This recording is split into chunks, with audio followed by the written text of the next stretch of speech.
All right, folks, welcome back. This is a market review for July 9th, 2023. We're looking at the dollar index as our weekly chart here. And I want to take you into this candle here, mean threshold, that up close candle, bearish order block. You can see we worked up into that level here several weeks ago. You've known about this fair value gap here, and we have a liquidity pool right here for sell side liquidity. So we're in a bit of a trading range. So far we've had multiple instances of trying to get above this imbalance. Both times we've had an unwillingness to do that. Very short term sell side liquidity pool here, but a lot more resting below here. So it'll be interesting to see how we open and trade this week coming up. I'm favoring at least a run below this low, and how we trade there. Does it accelerate? If it does, then obviously we'll be looking for it to reach below here for the sell side. If we trade below it here and then reject, then we may stay inside of this range right in here a little bit longer. All right, so here's the daily chart on dollar index. You can see again how we worked up into that weekly mean threshold of the bearish order block. This shaded area doesn't look as clean. You'll notice the weekly fair value gap before we drop down into the daily chart, as you can notice up here. It doesn't look like a fair value gap on the daily chart. That's why you have to take your higher time frame PD arrays and transpose them into the lower time frames. We have a daily fair value gap here, and we see we worked into that level there, and now we had a really nice sell-off last Friday. This down close candle right here, I'm watching how we open on Sunday and we trade on Monday. Because we have this potential order block, we might again want to return back up into this area right in here. And the reason why I'm saying that is because we also have a high, low, higher high, which is a breaker. So it may want to come back up into this area here. And this entire down close candle is the bearish breaker. So we have to be mindful of that going forward. So, gun to my head, I favor a run below this low, and how we do, if at all, trade below that low. If it accelerates, then all this liquidity in here should be a likely draw longer term. Hourly chart on dollar index. Here's that weekly fair value gap here. And I have the holiday, 4th of July, highlighted here. Opening price. On Monday, New York midnight opening price. So we can see the weekly power 3, which is the open. If we were looking for shorts, obviously you want to see it rally higher. The Thursday, which is what I mentioned in commentary earlier in the week, that they would be more favorable, cleaner price action towards the end of the week because of the holiday on Tuesday, July 4th. Whether you celebrate July 4th or not and you're outside the States doesn't matter. The market's going to reflect that lower volume. So when we see this run here, it's occurring on Thursday. So generally, and I talked about this on my most recent Twitter space, the idea of trading Mondays and when not to trade Mondays, I covered that yesterday in about an hour and a half audio presentation on Twitter. And the normal procedure is we want to try to find ourselves before Wednesday of the week of non-farm payroll Friday. Because there was a holiday, and because of that being the case, I felt that we would have a lot cleaner price action on the latter portion, which would be Thursday and Friday. And I'm delineating that Thursday here at midnight, New York local time. And we see we drop down, return back into the Monday, New York midnight opening price. We rally, and also notice all the work around that price level here. A lot of respect of that. And then we have the Judas swing. We rip higher, take out the buy side here, and then we drop back down. Look at the bodies staying real close to the high of that weekly fair value gap. Remember, this pink area here is derived from the weekly chart. So this right here indicates, again, as soon as this candle closes and this one opens, rallies up and starts to trade lower, we can trust the fact that this high and that high here, all of this was a run on liquidity. So any rally up, we would just watch and see if it is held at bay, kept from going any higher at the consequent encroachment of the high to the close of that candle. So it would be basically around the high of 103.421 thereabouts. And then the market works its way lower on the lower end of that weekly fair value gap, the pink shaded area. We hit it as resistance, and then sharp break below here. We open, come right back up for an immediate rebalance. That right there, as I taught you months ago, that immediate rebalance is very, very powerful. So if we had a move lower than that low here, this is all a Judas swing. So that Judas swing there is indicative of manipulation, a stop run, and before a stop run, we have to have a bias. And if we were looking for lower prices and targeting this old low down here, using that old fair value gap on the weekly chart, the displacement below that low is on this candle right there. In the very next candle, we're opening up, rally back up to this candle's low. So there's no fair value gap. It's an immediate rebalance. When the market does that, it's going to be in a quick, hurry, sudden, urgent price delivery to get to a specific level of liquidity or inefficiency. So we can see obviously the liquidity would be over here, and it drops down aggressively for that during the non-farm payroll Friday. All of that, again, is the Judas swing. So weekly power 3, we open, rally up, make the high of the week, and then trade below, all inside of the latter portions of the week, Thursday and Friday. Zooming in onto a 15-minute time frame for dollar index. Again, here's that Monday New York midnight opening price. We extend that throughout the entirety of the week. We have a fair value gap in here. We trade up into that during the New York open, and it is the 8:30 non-farm payroll Friday report. We break down last up close candles consecutively. That is a bearish order block. That closing in of that price point right there, rallying right up to it here perfectly to that opening price. This is the change in the state of delivery. The algorithm will refer back to that price right there, go right back up into it, drop aggressively for the sell side. Euro dollar, everything we would expect in the dollar index would be obviously reversed here. I've been calling your attention to this weekly volume imbalance for months now, and while we did retrace back down to this bullish order block, we rallied, created a fair value gap. We've had multiple times trading down into it. I told you we would want to see this area here act as an inversion fair value gap. That means to trade above it, find it as support, and then take into consideration the buy side, and then eventually up into the weekly volume imbalance. So if we do in fact get lower prices on dollar index, I really favor seeing us trade up into the 111, 111.30, 111 and a half, and how far we get into this weekly volume imbalance, we'll have to see that. But that's the longer term draw on liquidity. Gun to my head, I think that's what we're going to try to reach for. On the daily chart, here's those relative equal highs. That's buy side, and the weekly volume imbalance is above us there.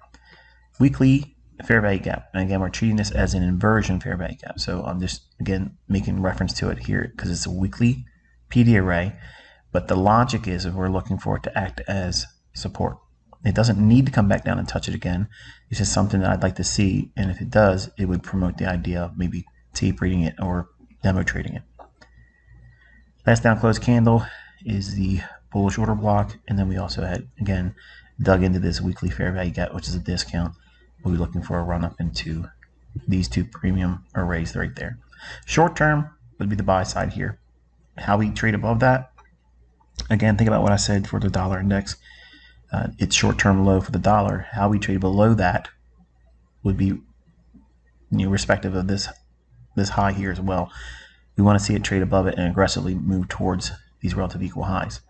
I don't think if we're going to bump these highs and then break them and then go lower. I think if we're going to go above there, we're going to trade definitely inside that weekly volume imbalance. So I would be a little leery being bearish on euro.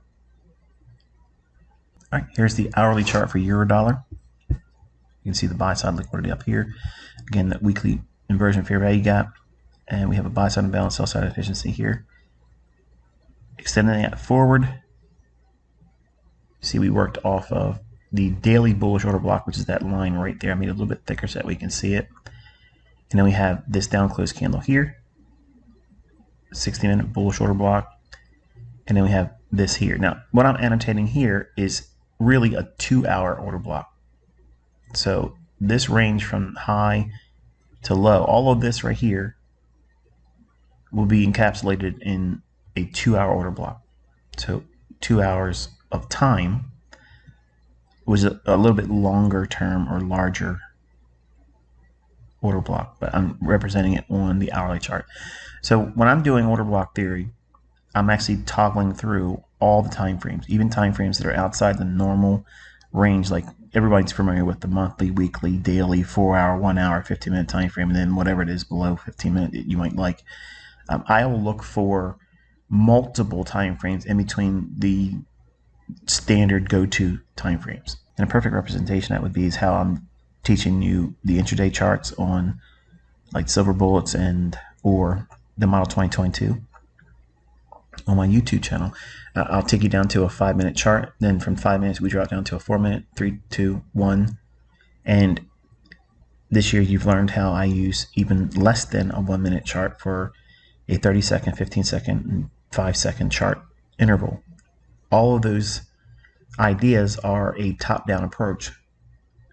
But order block theory really leans on the understanding of where we are in the price delivery continuum. So you're not going to be able to just simply look at one specific candle, up or down, and then assume that that's an order block. There's a lot of things that have to come to your understanding, and I won't be doing that in videos. That the order block theory, I'll be teaching that solely in book format.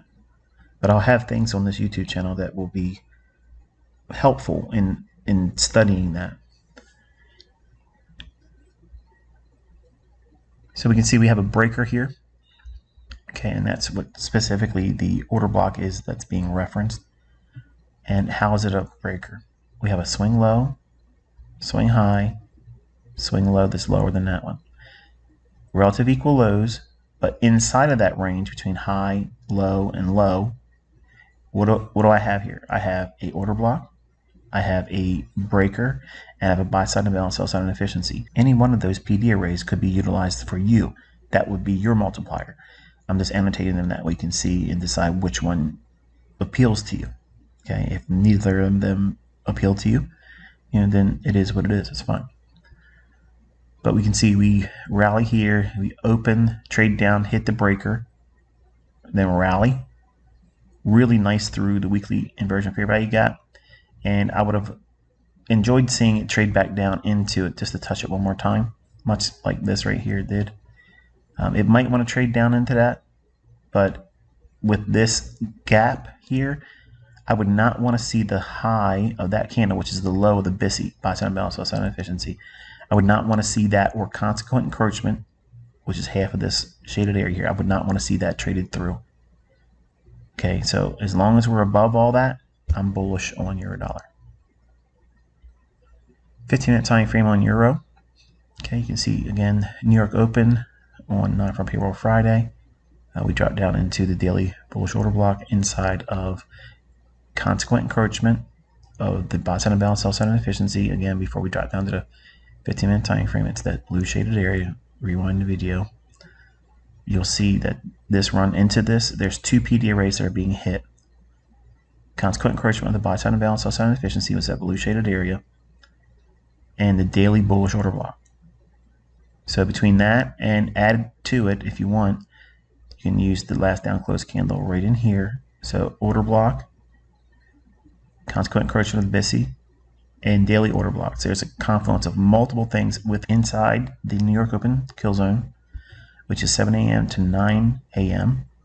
New York local time, and the 8:30 news embargo lifting at non-farm payroll numbers.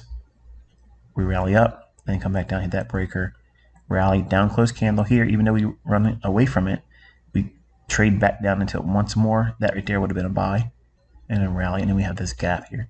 So think about the midpoint of the shaded area here. As long as we're above that, we're looking for higher prices, more specifically aiming for buy side and or the weekly volume imbalance.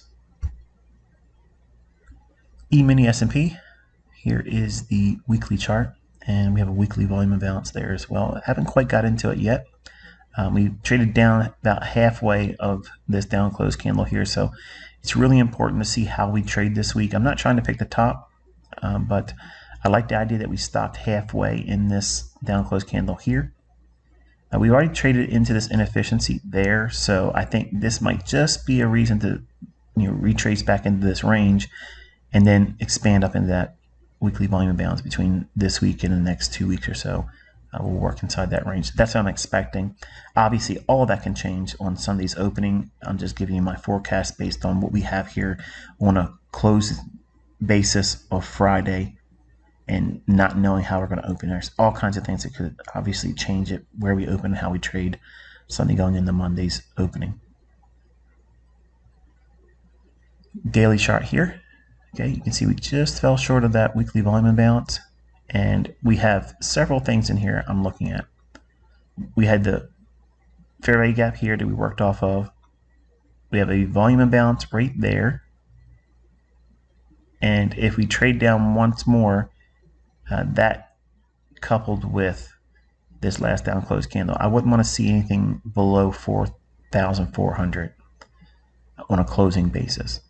I wouldn't be uncomfortable for it to go right down there Sunday into Monday and then try to make another move higher. But until we take out that 4,400 on a closing basis, I don't want to try to pick a top on ES. So we could just bang around in here as long as we keep this order block intact. We're good. If we lose this order block, okay, this down close candle here, my attention goes right to this area right there. Okay, so this buy side imbalance, sell side inefficiency, 4,300 or so. That would be, if we take out that low, that's where we're going.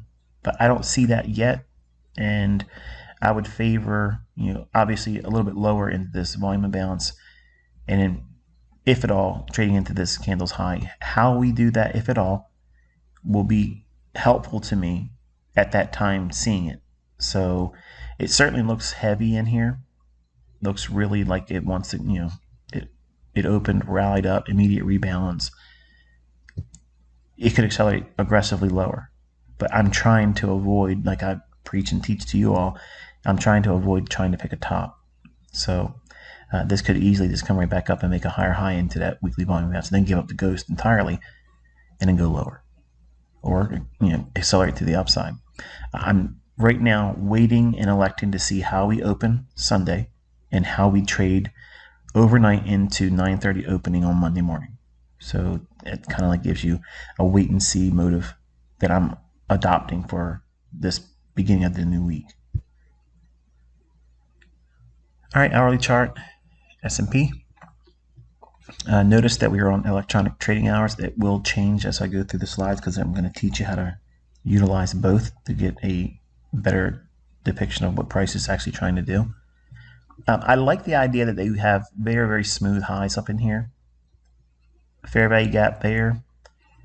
We rallied up into that fair value gap and then traded back down into the buy side imbalance, sell side inefficiency. So this is a SIBI, sell side imbalance, buy side inefficiency classification within the PD array category of a fair value gap.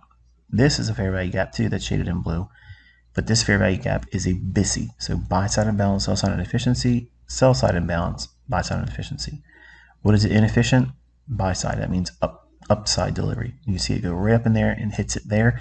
Once it fills that little area up with upside delivery and it leaves, it's fine. It's ready to go to another discount array or sell side liquidity.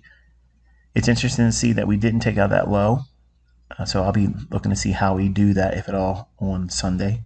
I'd like to see it gap lower, trade up, hit the low of this buy side imbalance, sell side efficiency, and then rip into the sell side liquidity here.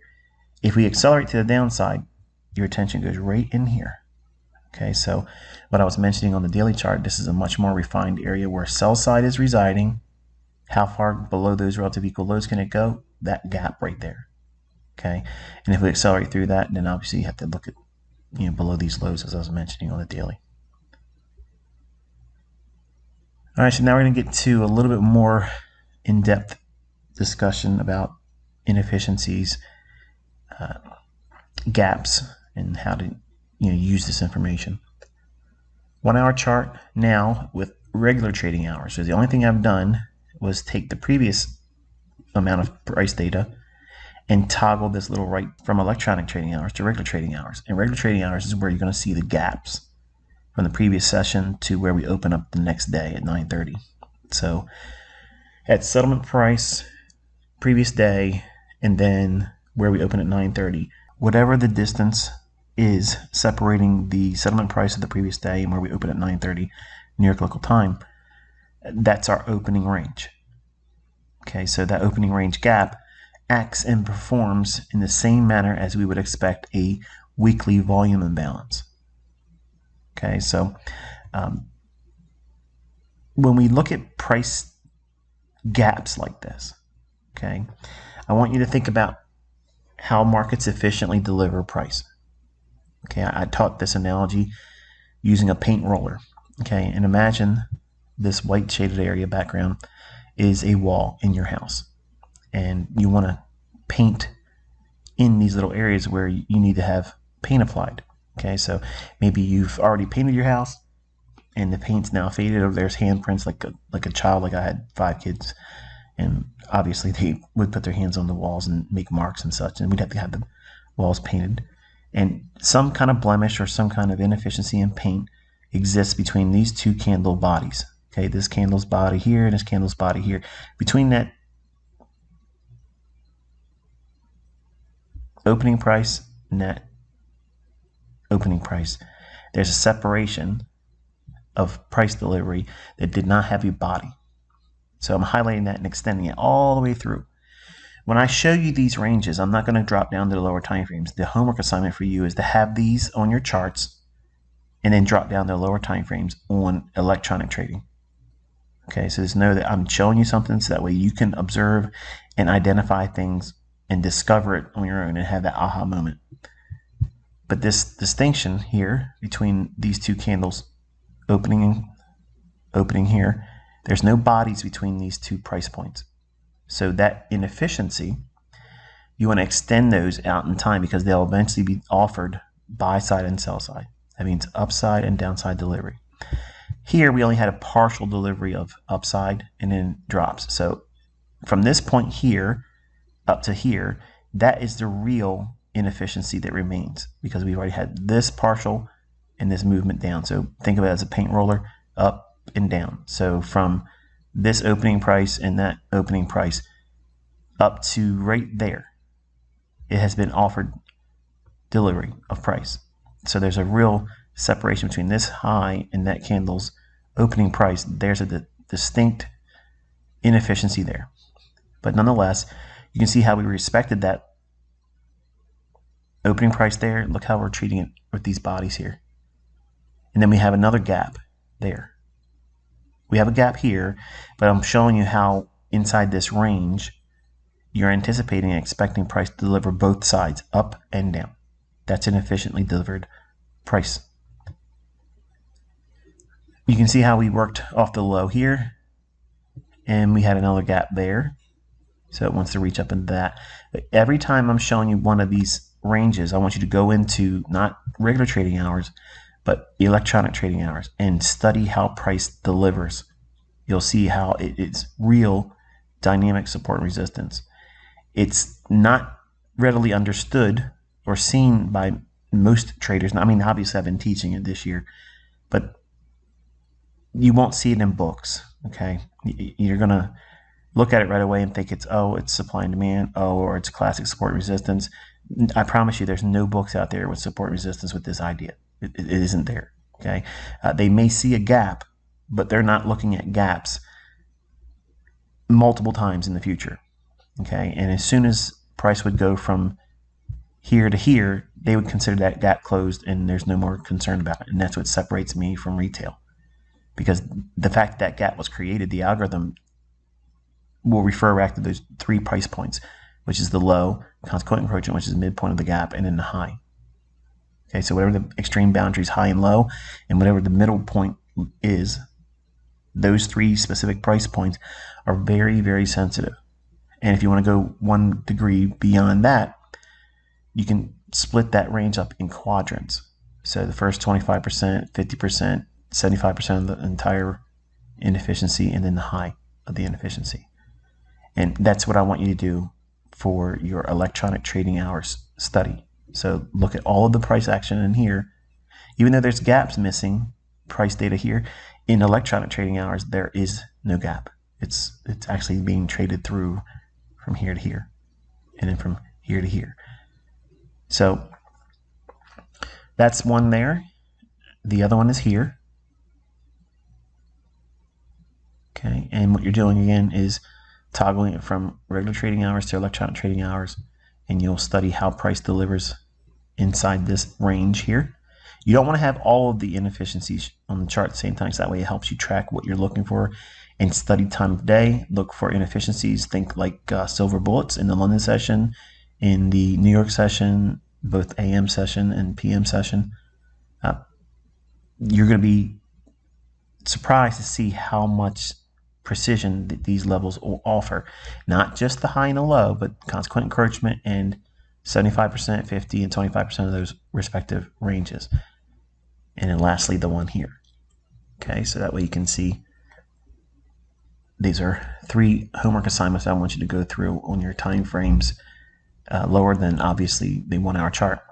And you'll see that these respective inefficiencies have really interesting characteristics where setups can form. All right, 15-minute time frame. I taught in the One Setup for Life tutorial on my YouTube channel. It goes over how to classify specific liquidity pools and how I break down the days and look back at very specific points of liquidity. I mentioned the London session highs and London session lows. We have a sell side liquidity pool here. Thursday, New York PM session buy side liquidity, London session buy side liquidity, sell side here. That would be the London session for this day here. And at 9-form payroll Friday, we open up, rally up, take the buy side here on the Thursday New York PM session, and then we rip lower to take out the London session sell side liquidity. Then we rally up one more time, trade back down to a bullish order block, and then rip higher, attacking the Thursday London session buy side liquidity pool. Then in the afternoon, we reverse course and go all the way back down to attack the rejection block and the original sell side liquidity pool. It was interesting to see it not take out that low. So I think it has unfinished business going into Sunday's opening. So again, I'd like to see us open lower, the gap lower, and how we trade lower, if at all, below that low. Just be mindful this little tiny gap here. It might give you a run down there, go into this gap and then rip higher and defer a run below that low if it's going to do it. Or if it does break lower, it can just be a quick sudden run. But I just want you to be aware of that little gap right there. In the event that should we start running for this low, this could be one of those little speed bumps that cause us to pull back up into the range, and then at a later time take that low out. So it's a matter of wait and see how we trade on Sunday's opening price and into Monday. All right, 5-minute chart on E-mini S&P. Same respective liquidity pools annotated here. Again, you can see nice order block trading into it here. This is a classic optimal trade entry trade as well, and it starts to accumulate and rally higher, tearing into the Thursday London session buy side liquidity, and the market reverses. It breaks down. I did longs all through here on NASDAQ, and then I shorted it going into the PM session on NASDAQ. So I didn't do any work on S&P here. Here is the regular trading hours on a 5-minute chart, and taking us back up in this low here. Now, why am I using this low and not the closing price here? There's a specific pattern here. If you are a student of mine that have been with me for a while, you know what this pattern is. I'll give you a second. I'll talk about something else. I'll come back to that in a minute. But here's the Thursday London session buy side liquidity. It rallies up into that, and then trades up into that low here and then starts to break lower and aggressively moves towards the relative equal lows down here. So this is a classic ICT market maker sell model. So we have accumulation, reaccumulation, smart money reversal, low risk sell, distribution, redistribution, second stage distribution basically, and an aggressive sell off into sell side liquidity. This pattern over here is a breaker. Okay, so it's a high, low, higher high. So you always want to refer to that, even if there's a gap like this. If there's ever a breaker there, always give the opportunity to see if the market will respect that. Not so much this one here, because this is an opening range as well. So where we closed here and when we opened down here, you would have that shaded. So extending it in the future, you can see we dug up into that as well. Again, you would note the opening and the close respectively on these two candles and extend that range forward. Okay, and you can see that's what we basically did here. We stayed inside that range and then we gapped down here.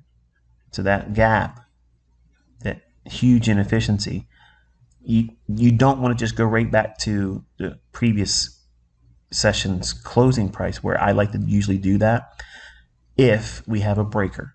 A breaker will many times disrupt that total closure of the gap.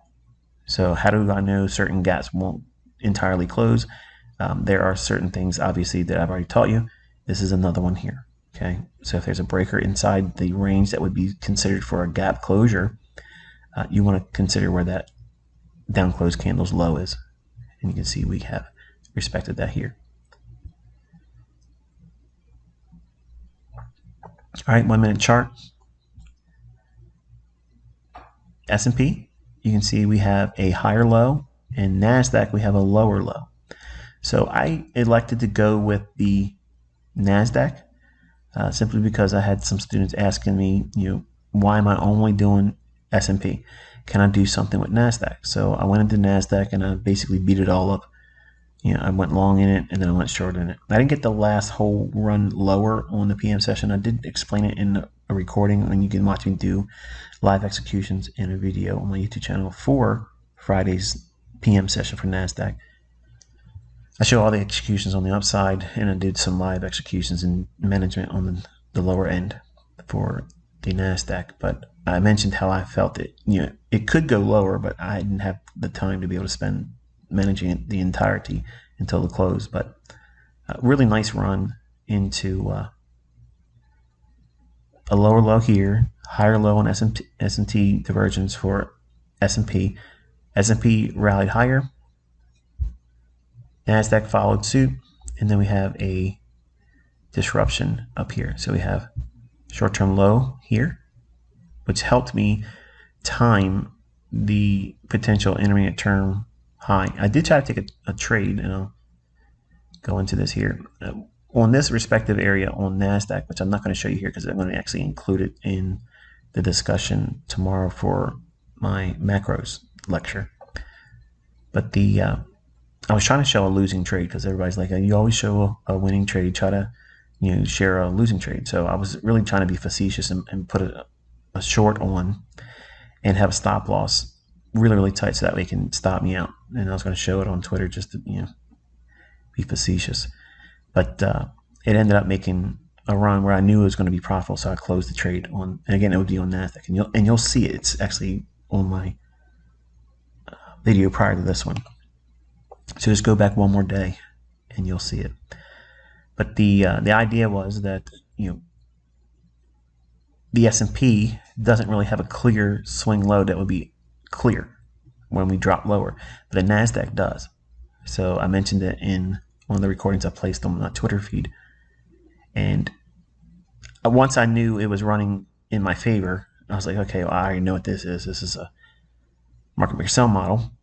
And all of this consolidation, it would want to go below these relative equal lows. And we saw that actually happen here. But canceling this rejection block in addition to all this here. So that would be a nice area for sell side liquidity. You can see we did, in fact, reach down into it. For silver bullets between 10 o'clock in the morning and 11 o'clock in the morning, New York local time, We have a fair value gap there after hitting an order block and fair value gap there. We rally higher, trade back down in, silver bullet, run for relative equal highs. So buying here and getting out there, just at that high here, that's enough for a trade. You don't even have to hold on to any of this up here. In the PM session, silver bullet, same idea, just in reverse. We had consolidation. So when you take a silver bullet, if you're seeing consolidation like this, have this in your notes. Wait for displacement. We see that here, very energetic drop. Fair value gap, sell short there, and again, reach for 5 handles minimum. And if we had this area down here for a buy side, it will many times want to offer a redelivery to that as well, because every old liquidity pool acts like an inefficiency. It'll many times revisit it and act as the opposite. So if we were seeing buy side as a draw here, the algorithm will refer back to this area here and draw back down into it. But it has to be some measure of why it was drawn to for buy side. It's not just simply resistance, resistance, broken turn, support, because notice it didn't do anything for support.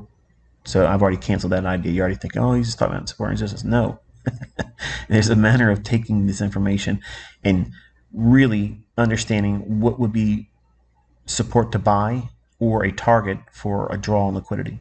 So again, I have a lot of lectures that will come that describe how to do all this stuff, but it can't be taught obviously in one sitting. There's a lot of things that are at my disposal, and I want to make it available to you, but everything a little bit at a time, because it's already probably too much for most of you.